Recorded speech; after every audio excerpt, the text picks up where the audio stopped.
भाजपकडून राज्यसभेची उमेदवारी देण्यात आली आहे। गोपछडे आज अर्ज भरणार आहेत। पक्षानं दिलेल्या संधीचं मी सोनं करेन अशी प्रतिक्रिया गोपछडेंनी साम टीव्हीशी बोलताना दिली आहे। आरोग्य क्षेत्रात काम करण्याची इच्छा गोपछडेंनी व्यक्त केली आहे। दरम्यान अजित गोपछडेंची बातचीत केली आमचे प्रतिनिधी सूरज मसूरकर यांनी।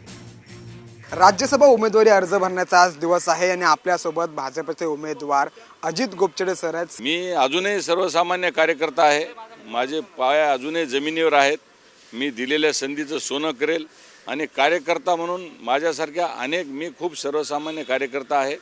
मला अपेक्षा पण नव्हती की मला फॉर्म भरायला बोलवतील, पण मी भविष्यामध्ये पार्टीने दिलेल्या या कार्याचं मी निश्चितच सोनं करून दाखवेल आणि भारतीय जनता पार्टी ही जी माझ्यावर जबाबदारी देईल ती मी प्रामाणिकपणाने पार पाडेन। देशभरामध्ये ज्या दरिद्री नारायणाची सेवा करणे, पंडित दीनदयाळजींचा अंत्योदयाचा नारा शेवटच्या व्यक्तीपर्यंत जाऊन आरोग्य क्षेत्रामध्ये काम करणे आणि प्रधानमंत्री मोदीजींच्या नेतृत्वामध्ये 7 लाख खेड्यांमध्ये रुग्णमित्र अभियान उभं करणे, जे देवेंद्रजीचा जो संकल्प आहे, जो देवेंद्रजींच्या वाढदिवसानिमित्त आम्ही संपूर्ण राज्यात 50,000 रुग्णमित्र केले, तशा पद्धतीने महाराष्ट्राच्या प्रत्येक गावामध्ये रुग्णमित्र अभियान देवेंद्रजींना जे आम्ही आता त्यांच्या वाढदिवसानिमित्त जी भेट दिली ती माननीय मोदीजींच्या माध्यमातून संपूर्ण देशभरामध्ये एक रुग्णमित्र अभियान आणि आरोग्याची एक मोठी चळवळ संघटनेच्या माध्यमातून आम्ही उभी करू।